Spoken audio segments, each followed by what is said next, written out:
नमस्कार दोस्तों, स्वागत है आपका आपके अपने चैनल BRV एजुकेशन में। तो आज हम एक न्यू टॉपिक लेकर हाजिर हैं दोस्तों। पढ़ने वाले हैं हम ऊर्जा, नवीकरणीय ऊर्जा और गैर नवीकरणीय ऊर्जा। ठीक है, ये हमारे साइंस का चैप्टर है। ठीक है, और यहाँ से बहुत ज़्यादा क्वेश्चन हमारे बनते हैं एग्ज़ाम में, तो इसलिए मैंने सोचा कि ये चैप्टर करवा देती हूँ। ऊर्जा वाला बहुत ज़्यादा इम्पॉर्टेंट है। आप नेट JRF निकाल लीजिए, उसके भी सिलेबस में है। रेलवे का कोई भी एग्ज़ाम आप वहाँ से देख लीजिए। ये हमारा जो नवीकरणीय ऊर्जा और गैर नवीकरणीय ऊर्जा है, यहाँ से ज़रूर से क्वेश्चन बन जाते हैं, SSC हो या स्टेट एग्ज़ाम हो। ठीक है, जितने भी हमारे गवर्नमेंट एग्ज़ाम होते हैं, ठीक है, ये सभी में आता है। ठीक है, MPPSC में भी यहाँ से बहुत ज़्यादा क्वेश्चन बनते हैं नवीकरणीय ऊर्जा और गैर नवीकरणीय ऊर्जा से। ठीक है, तो चलिए अपने क्लास को देख लेते हैं, बहुत अच्छे से समझेंगे, उदाहरण द्वारा समझेंगे। ठीक है, इसकी सारी प्रॉपर्टीज़ देखेंगे और बहुत बेहतरीन तरीके से अपनी क्लास को शुरू करते हैं। तो सबसे पहले हम देखेंगे ऊर्जा को। ठीक है, जो ऊर्जा है, एनर्जी है, वह क्या होती है। इसके बाद हम पढ़ेंगे नवीकरणीय ऊर्जा और गैर नवीकरणीय ऊर्जा। ठीक है, तो ऊर्जा वह शक्ति होती है जिससे काम किया जा सकता है, यानी ऊर्जा यानी शक्ति।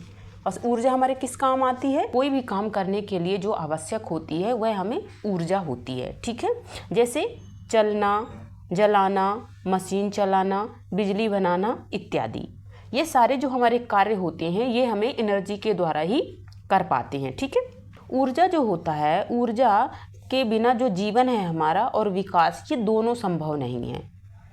ठीक है, जो हमारे ऊर्जा होती है, तो दोस्तों जो ऊर्जा के बिना ना तो हमारा जीवन संभव है और ना ही विकास संभव है। ठीक है, ये दोनों ही चीज़ें असंभव होती हैं हमारे ऊर्जा के बिना। आगे देख लेते हैं ऊर्जा के, हमारे जो ऊर्जा के प्रकार हैं, यहाँ पे ऊर्जा के दो प्रकार बताए गए हैं। कौन कौन से? एक हमारी नवीकरणीय ऊर्जा हो जाती है, जो कि हमारा ये दिख रहा है आपको, और दूसरी हमारी कौन सी हो जाती है? तो दूसरी हमारी हो जाती है गैर नवीकरणीय ऊर्जा, रिन्यूएबल एनर्जी और नॉन रिन्यूएबल एनर्जी। ठीक है, तो ये दोनों पॉइंट हम आज बहुत बेहतरीन तरीके से पढ़ेंगे, दोनों के एग्जाम्पल देखेंगे। ठीक है, तो सबसे पहले देखते हैं नवीकरणीय ऊर्जा। आखिर हमारी रिन्यूएबल एनर्जी जो होती है वह क्या होती है? जो हमारी नवीकरणीय ऊर्जा होती है, तो यह वह ऊर्जा होती है जो प्रकृति से बार बार प्राप्त की जा सकती है। यानी जो प्रकृति है तो उससे हम बार बार वह ऊर्जा प्राप्त कर सकते हैं और वह ऊर्जा कभी भी खत्म नहीं होगी। ठीक है, और जिसका जो भंडार है वह कभी खत्म नहीं होता, उसे हम बोल देते हैं नवीकरणीय ऊर्जा या रिन्यूएबल एनर्जी। ठीक है, थोड़ी और देखते हैं इसको, और सरल शब्दों में समझते हैं रिन्यूएबल एनर्जी को। तो ऐसी ऊर्जा जो बार बार पैदा की जा सकती है और कभी ख़त्म नहीं होती है, वह हमारी नवीकरणीय ऊर्जा कहलाती है। ठीक है, तो ये बहुत अच्छे से, बहुत सरल शब्दों में मैंने यहाँ पे इसकी परिभाषा बताई कि जो हमारी नवीकरणीय ऊर्जा होती है तो वह कौन सी होती है। तो नवीकरणीय ऊर्जा वह होती है जिसको हम बार बार, प्रकृति से हम बार बार प्राप्त की जा सकती है। ठीक है, जो नवीकरणीय ऊर्जा है, तो नवीकरणीय ऊर्जा ऐसी ऊर्जा होती है जिसको हम प्रकृति से बार बार प्राप्त कर सकते हैं और इसका भंडारण कभी भी समाप्त नहीं होता है। ठीक है, जैसे उदाहरण में आप समझ लीजिए कि जैसे जो हमारा सूर्य है, ठीक है, अगर हम सूर्य से कोई भी ऊर्जा प्राप्त कर रहे हैं तो हमारे जो सौर ऊर्जा है हमें मिल रही है सूर्य से, तो वह कभी ख़त्म होगी क्या? कभी ख़त्म नहीं होगी। ठीक है, तो जो हमारी सूर्य से मिलने वाली जो ऊर्जा है यह हमारी कहला जाती है कौन सी? नवीकरणीय ऊर्जा। ठीक है, ये हमारे मुख्य स्रोत हो जाते हैं नवीकरणीय ऊर्जा यानी रिन्यूएबल एनर्जी के। तो सबसे पहला कौन सा स्रोत है? तो हमारा जो सूर्य है। ठीक है, सौर ऊर्जा कहाँ से हमें मिलती है? तो सौर ऊर्जा हमें प्राप्त होती है सूर्य की किरणों से। दूसरा है हमारी पवन ऊर्जा। पवन ऊर्जा हमें हवा की गति से मिलती है। और जो हमारी जल विद्युत हमारी होती है, तो जल विद्युत हमें पानी, बहते हुए पानी या फिर बांध से प्राप्त होती है। और चौथा है हमारी जैव ऊर्जा। जैव ऊर्जा हमें कहाँ से मिलती है, यानी वायु एनर्जी कहाँ से प्राप्त होती है? तो यह हमें पौधों, गोबर और कचरे से प्राप्त होती है। ठीक है, और ये जैसे जो प्रकृति में क्या, पौधे जो है, पौधे तो कभी ख़त्म नहीं हो सकते। ठीक है, ना तो गोबर कभी ख़त्म हो सकता, और जो कचरा है, कचरा तो बनता ही रहेगा ना कचरा। तो जो ये चीज़ें हैं तो ये खत्म होने वाली चीज़ें नहीं हैं, ठीक है। पांचवा है हमारा भूतापीय ऊर्जा, यानी भूतापीय ऊर्जा जो बनती है हमारी, ये कहाँ से बनती है, तो जो धरती के अंदर जो गर्मी होती है उसी से प्राप्त होती है, ठीक है। और छठा है हमारा ज्वारीय ऊर्जा, ये समुद्रों की लहरों से प्राप्त होने वाली ऊर्जा है। तो ये हमारी सभी ऊर्जाएं क्या कहलाती हैं, ये नवीकरणीय ऊर्जा कहलाती हैं, ठीक है। बहुत ज़्यादा इंपॉर्टेंट है, इनके आपको सभी 6 पॉइंट आपको बिल्कुल ध्यान रखना है। नवीकरणीय ऊर्जा के ये सभी उदाहरण, ठीक है। कौन कौन से अभी हमने देखे, पवन ऊर्जा, सौर ऊर्जा, जल विद्युत ऊर्जा, जैव ऊर्जा, भूतापीय ऊर्जा और ज्वारीय ऊर्जा, ठीक है। तो ये सभी आपको ऊर्जाएं ध्यान रखना है। इसके कुछ लाभ देख लेते हैं, नवीकरणीय ऊर्जा के क्या क्या लाभ होते हैं हमारे। तो सबसे पहला लाभ तो इसका होता है कि ये पर्यावरण को नुकसान नहीं पहुंचाती। जो हमारी नवीकरणीय ऊर्जा होती है, ठीक है, वह हमारे पर्यावरण को कोई नुकसान नहीं पहुंचाती। दूसरा है इसका कि ये प्रदूषण रहित होती है। इसमें जो हमारी जल ऊर्जा होती है, वायु ऊर्जा होती है, या पवन ऊर्जा होती है, सौर ऊर्जा होती है, तो ये जितनी भी हमारी ऊर्जाएं होती हैं नवीकरणीय ऊर्जाएं, इनसे प्रदूषण उत्पन्न नहीं होता है, ठीक है। अर्थात ये प्रदूषण रहित होती हैं और इनका बार बार इस्तेमाल किया जा सकता है, ठीक है। ये भविष्य के लिए स्थायी होती हैं, ठीक है। क्यों स्थायी होती हैं, क्योंकि ये कभी ख़त्म होने वाली तो है नहीं, ठीक है। अगर जब ख़त्म होने वाली नहीं है तो हमारे भविष्य के लिए यही काम आने वाली हैं, ठीक है, नवीकरणीय ऊर्जा। और बाकी जितनी भी हमारी ऊर्जाएं हैं गैर नवीकरणीय ऊर्जा, वो तो अंत में ख़त्म हो जाएंगी, जैसे कि जो हमारा तेल है, ठीक है, और जितने भी हमारी जो गैस है, डीजल है, मिट्टी का तेल है, कोयला है, ये सारी चीज़ें हमारी गैर नवीकरणीय ऊर्जा हैं, ठीक है। और ये भविष्य में ख़त्म हो सकती हैं, लेकिन जो हमारी नवीकरणीय ऊर्जा है उसको ख़त्म नहीं किया जा सकता, ठीक है। और जो नवीकरणीय ऊर्जा है तो इसको रोजगार के अवसर भी बढ़ाती है, ठीक है। तो ये इसके लाभ याद रख लेना है आपको नवीकरणीय ऊर्जा के, ठीक है। हमें ये लाभ होते हैं। अब देखते हैं गैर नवीकरणीय ऊर्जा, ठीक है। गैर नवीकरणीय ऊर्जा देखते हैं तो इसमें क्या कह रहा है, वह ऊर्जा, गैर नवीकरणीय ऊर्जा वह ऊर्जा कहलाती है जो सीमित मात्रा में उपलब्ध है, ठीक है। जो हमारे भविष्य के लिए यह संभव नहीं है कि वह भविष्य में भी रह सकती है, ठीक है। जो सीमित मात्रा में उपलब्ध है और एक बार उपयोग करने के बाद दोबारा जल्दी नहीं बनती, ठीक है। जो एक बार उपयोग करने के बाद दोबारा जल्दी नहीं बनती है, ठीक है, उसे हम क्या बोल देते हैं, तो गैर नवीकरणीय ऊर्जा बोल देते हैं।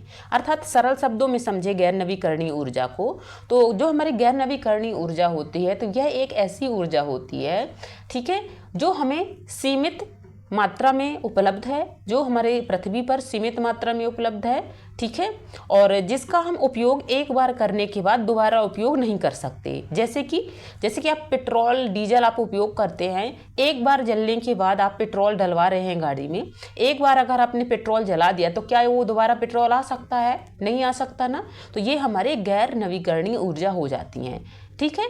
ये गैर नवीकरणीय मतलब इनका दोबारा इनको नए तरीके से उपयोग नहीं किया जा सकता, ठीक है। नवीकरणीय का अर्थ होता है क्या, रिन्यूएबल का अर्थ होता है हमारा रिन्यूएबल, मतलब दोबारा नया करके उसका फिर से उपयोग करना, ठीक है।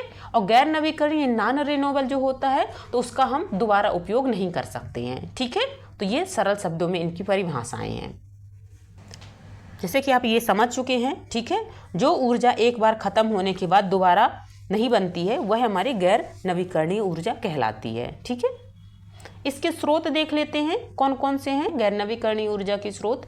तो गैर नवीकरणीय ऊर्जा का स्रोत पहला है हमारा कोयला, ठीक है। जो कोयला है एक बार जलने के बाद कोयला का उपयोग दोबारा उपयोग नहीं किया जा सकता, ठीक है। इसी प्रकार हमारा पेट्रोल है या कच्चा तेल है, ठीक है, जिसको हम क्रूड ऑयल बोल देते हैं। तो ये हमारे दोनों एक बार उपयोग होने के बाद दोबारा इनका उपयोग नहीं किया जा सकता। प्राकृतिक गैस है, ठीक है, जो हमारे नेचुरल गैसेस हैं, नेचुरल गैस का एक बार उपयोग करने के बाद दोबारा उपयोग नहीं किया जा सकता। वैसे ही हमारा परमाणु ऊर्जा है, ठीक है, जैसे यूरेनियम, थोरियम आदि, ये सभी हमारी कौन सी हैं, तो ये सभी हमारी गैर नवीकरणीय ऊर्जा के अंतर्गत आ जाती हैं, ठीक है। गैर नवीकरणीय ऊर्जा के लाभ देख लेते हैं कौन कौन से होते हैं। तो गैर नवीकरणीय ऊर्जा के लाभ कौन से होते हैं कि ऊर्जा का जो उत्पादन है वह तुरंत और निरंतर हो सकता है। ठीक है, जो हमारी गैर नवीकरणीय ऊर्जा होती हैं तो इसका तुरंत उपयोग, इसका उत्पादन जो है इसका तुरंत उत्पादन किया जा सकता है और ये निरंतर हो सकता है। ठीक है, लेकिन जो हमारी नवीकरणीय ऊर्जा है उनको बनाने के लिए संसाधनों की अधिक आवश्यकता है और हमें महंगी भी पड़ती हैं। ठीक है, इसके लिए हमें बहुत सारे उपकरण खरीदने के लिए या इनको स्थापित करने के लिए बहुत सारे पैसों की ज़रूरत पड़ती है। तो यह इतना जल्दी इसका तुरंत उत्पादन संभव नहीं हो सकता है। लेकिन जो हमारी गैर नवीकरणीय ऊर्जा होती है तो यह इसका उत्पादन तुरंत किया जा सकता है और यह निरंतर हो सकता है। ठीक है, यह औद्योगिक विकास में भी उपयोगी होता है हमारा और तकनीकी विकसित और सस्ती भी होती है। ठीक है, जैसे कि मैंने अभी आपको बताया कि जो हमारी रिन्यूएबल एनर्जी होती है तो उसको उत्पन्न करने के लिए या उसको प्राप्त करने के लिए हमें कई उपकरण की ज़रूरत पड़ती है और जिस कारण से वह हमें थोड़ी महंगी पड़ती है।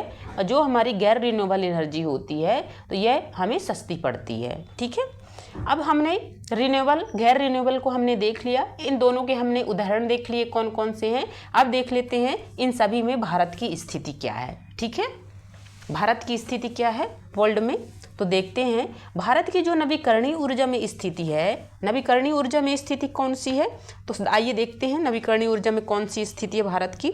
तो भारत जो है दुनिया के शीर्ष नवीकरणीय ऊर्जा उत्पादों देशों में से एक है। ठीक है, 2025 तक की स्थिति के अनुसार देखते हैं भारत जो है तो भारत विश्व में चौथे स्थान पर है। किस पर? नवीकरणीय ऊर्जा। ठीक है, यानी रिन्यूएबल जो एनर्जी है इसके उत्पादन में भारत चौथे स्थान पर है। बिल्कुल आपको ध्यान रखना है इसको।